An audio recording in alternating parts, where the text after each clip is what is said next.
Hello everyone. This is It's Just a Costume by HillHank, read by McSpooky Sweaters. Have you ever wondered how hot the mascots at Walt Disney World must get in the humid Floridian air? Or how they can dance around and wave without ever seeming to get tired? I never really paid much mind to it. I always wanted to believe that it was just the Disney magic that kept those poor people in those burning costumes going. But like most things, unfortunately, it's just not that simple. It was the summer of 2006. I was 14 at the time. I took a well-deserved vacation with my family down to Florida to have a magical vacation at the happiest place on earth. Along with my mom, my sister, and of course me, was my Uncle Rick. He lived in Florida, so it wasn't uncommon for him to accompany us on our trips down to Disney World. We visited Disneyland often because it was only about a 5-hour drive from our home in Phoenix, Arizona, so as you can imagine, it was always a big treat for us to fly down to Florida. Me and my mom and my sister were all huge Disney fans, and when I say huge, I mean huge. Disney memorabilia all over the home, seeing Disney movies on opening night day, anything Disney, we'd done it. That's just one of the reasons the story is so painful to tell, along with many others. My Uncle Rick, on the other hand, wasn't such a big Disney buff. In fact, he was the opposite. He was a very religious man, always rambling on about his stories of the good old days when he was a teacher at a Sunday school. Uncle Rick was significantly older than my mother. They were about 12 years apart, I think. I was never a religious kid, nor am I now, but that didn't affect my relationship with my Uncle Rick. He was a great man, always happy, funny, and he just had something about him that made everyone who knew him smile when you brought him up. I couldn't have ever asked for a better man to be my mother's brother. My Uncle Rick always had his likes and dislikes about Disney World. His dislikes consisted of the unnatural happiness of the people there, the crowds, the loud sounds, the rides. I don't know how he couldn't love Pirates of the Caribbean either, and especially the way those people in those mascot costumes had to stand there for extended periods of time in the blazing heat, just so that the people could get a picture with them. I tried to explain to him that it's their job and that they aren't in any danger, but he would always find a way to counter my argument. Oh, and his likes consisted of the turkey legs, even though he would still complain about how they were overpriced.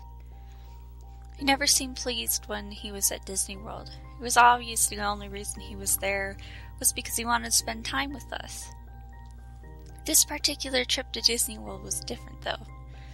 Everything was fine and dandy until we pulled up to the Walt Disney World gate that greets you at the entrance to the Disney property. I noticed that he had an uneasy look on his face when we passed under it, and he got unusually quiet up until we had already parked and left the car. Instead of talking about the usual stories of his good old days, he began to talk about a much darker subject: hell. It took me off guard, considering he never really brings up the subject unless he's telling us not to say it. I just looked at him as he went on talking about the suffering that goes on down there and how he hopes we never have to experience anything like that. Then my mom, when she overheard his ramblings, abruptly ordered him to cut it out and just be happy that you're here. I had never heard my Uncle Rick talk like that. He'd always been so joyful. I could tell from the tone in his voice that he was genuinely concerned, but I just couldn't figure out what had gotten into him to make him that upset. I also couldn't get what he said out of my head. I don't want you to ever experience suffering like that. I didn't know what he meant. He seemed very unlike himself. He was sad, not frustrated, not annoyed, just sad. I kept asking him what was wrong, and he just looked the other way and ignored me. We had been in the Magic Kingdom Park for about an hour and a half, though I wasn't able to enjoy any of it considering I was concerned for Uncle Rick the whole time. And we had gone on a few rides. Uncle Rick usually tends to go on the rides with us, even though he doesn't exactly enjoy them. But this time he refused to go on any, and he just sat near the exit waiting for us to get off. We were about to go to the haunted mansion when I decided I would hold off and sit down with Rick. I took a seat next to him and just sat there quietly for about a half hour. If you've ever been to Disneyland or Disney World, you know how long the lines get. Finally, he muttered something to me. "What?" I said, trying to direct my focus to him. "I was told something bad would happen today." I could barely understand his quiet voice over all the commotion around us. "What? By who?" I said urgently back to him. "Something unholy," he said, as a tear rolled down his cheek. My heart dropped. This isn't my usual Uncle Rick talking. This Uncle Rick was a sad, miserable shell of himself. When my sister and my mom finally got off the ride, I remember looking up and seeing my joyful mom staring down at me. I had been so genuinely sad that Uncle Rick was so miserable that I too had been crying. Though I didn't notice until my mom shouted at me. "Seriously, you too? You've got to be kidding me. Do you know how much goddamn money I spend at this place just so you can have a good time?" And then I realized I was in the happiest place on earth, and I was still crying like a baby. I stood up and said, "You're right, let's go ride Space Mountain. You coming, Uncle Rick?" I remembered the look he gave me. It was of absolute sorrow. I felt guilty as he slowly pried himself from the bench. On our way over to Space Mountain, we came across the Mickey Mouse mascot, giving out autographs and taking photos with the excited children. My sister, who was younger than I was, begged my mom to get a picture with Mickey. My mom gave in and we walked over. I kept looking over my shoulder to check on Uncle Rick, whose pace slowed as we approached the mascot. My mom and sister stood in line, eager to get a picture with Mickey. I, on the other hand, was still about 10 feet from them, waiting for Uncle Rick. I felt almost angry at my mom for not sympathizing with her own brother, even though something was obviously seriously wrong with him. I stood there waiting for him when he finally caught up. I grabbed his hand to try and assist him over, but our palms met and I noticed that his hand was shockingly cold. I gasped as I jerked my hand away in shock. "Uncle Rick, are you okay?" I said to him with a shaky voice. He just stared at me. His face was different than I had seen him before. It didn't look like my Uncle Rick at all. It looked like the epitome of misery. I wanted to break down crying. I have never seen such a disturbing sight in my life. And not disturbing in a way that made me frightened. It was disturbing in a way that affected me as a person, in a way that I know I'll never be able to forget. I ran over to my mom and grabbed her arm. "We need to leave now." She just looked at me with a puzzled look on her face. "No, we don't. Your uncle's fine. He just..." She stopped mid-sentence and looked behind me with a shocked look on her face. I was hesitant to turn around because by the look on her face, I knew what I was about to see was going to be bad. I never could imagine how bad it was going to be. I finally convinced myself to turn around. Before me, I saw Uncle Rick standing maybe 15 feet away. He was looking at the Mickey mascot, and the Mickey was looking at him.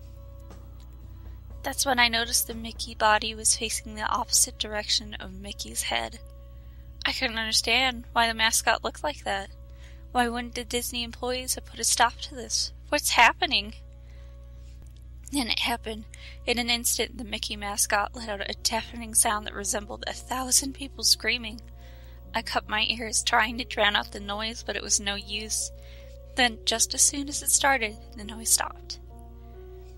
I looked up, and the Mickey was no more 2 feet from my face, his face distorted, his black eyes with white pupils and huge rat-like front teeth surrounded by what looked like hundreds of bloody human teeth filling the gums of the Mickey Mouse. The skin of the mascot was gray and the material looked aged and rotting. Then I heard it say, in a voice that sounded like 1,000 people talking at once, "We have abundance, nothing more than a test for what's to come." I couldn't scream, I couldn't move, I could only watch, in the blink of the eye, as the Mickey was standing in front of Uncle Rick. The mascot's head was slowly lifted off the body by some unseen force. I saw a reddish-black liquid pour out of the neck opening and spill over the body of the mascot. My Uncle Rick started screaming bloody murder. Then something happened. I'm not sure what. I turned my head, covered my ears, and attempted to shield myself by what was happening to my Uncle Rick. I woke up in a cold sweat on the concrete, screaming as my family and some Disney cast members crowded around me. I saw my Uncle Rick looking down at me with concern in his eyes. I jolted to my feet and grabbed my Uncle Rick by the arm. "Please, Rick, we need to go, please!" He placed his hand on mine. It was warm again. He told me with a smile on his face that everything was okay. I had just fainted from the heat. I know I didn't faint. It took me a few seconds to come back to reality when I did. I hugged Uncle Rick like I've never hugged anyone before. I sat down in the cast members only area to cool down, even though I wasn't really that hot. They gave me some water and told me to relax. The paramedics will be here soon. I assured them I was fine, mainly because I just wanted to get the hell out of there. But my efforts were useless. The paramedics arrived and I was taken to the nearest emergency room. The nurse did some tests and I talked to the doctor for a while. I was fine. Nothing was wrong with me. I know what I saw was real. I wouldn't just imagine that. Even if I did, nothing imaginary could be that real. I laid in the hospital bed and stared at the ceiling for a good 2 hours. That's when it occurred to me. The place that they took me to sit down after I supposedly fainted was one of the mascot exit entries. I felt cold when I recalled seeing the reddish-black liquid puddle on the floor in front of the entrance with a wet floor sign on it. That was the same liquid I saw coming out of the costume. My heart was racing and my palms were sweaty. I was trying to convince myself that they were right, that somehow I did faint and that it was all imaginary. But why the hell was there liquid on the floor? I was starting to panic when my mom slowly walked into the room. Her cheeks were drenched in tears, her hands were filled with tissues. I stopped dead in my tracks. I don't know how I knew, but I knew that something had happened to my Uncle Rick. She sat down in the chair next to my bed and put her hand on mine. She told me what happened. Every word felt like a knife sinking deeper and deeper into my heart. My uncle had shot himself that night. He had a Bible clenched in his hand when he did it. He was dead. I knew why, but nobody else would. A happy, joyful, funny man like that doesn't just decide to blow his brains out one night. No, something happened to him. That mascot did something to him that I didn't see because I looked away. I feel like if I hadn't looked away I could have saved him somehow, but I can't now. He's dead. I don't have anything to do with Disney anymore. When I moved out of my mom's house, I burned everything Disney I own. I refused to go back there. I don't know what I saw that day, even though I can still see it clear as day. I feel sick every time I think of what happened. I don't look for answers. I never did, and I don't want to know what it was. I think knowing would be 1,000 times worse than remaining clueless.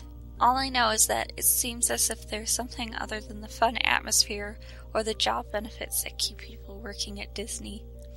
Maybe there's something more to life in general. Something we will never understand until we're dead. Maybe I did just faint though. Maybe it was just a costume.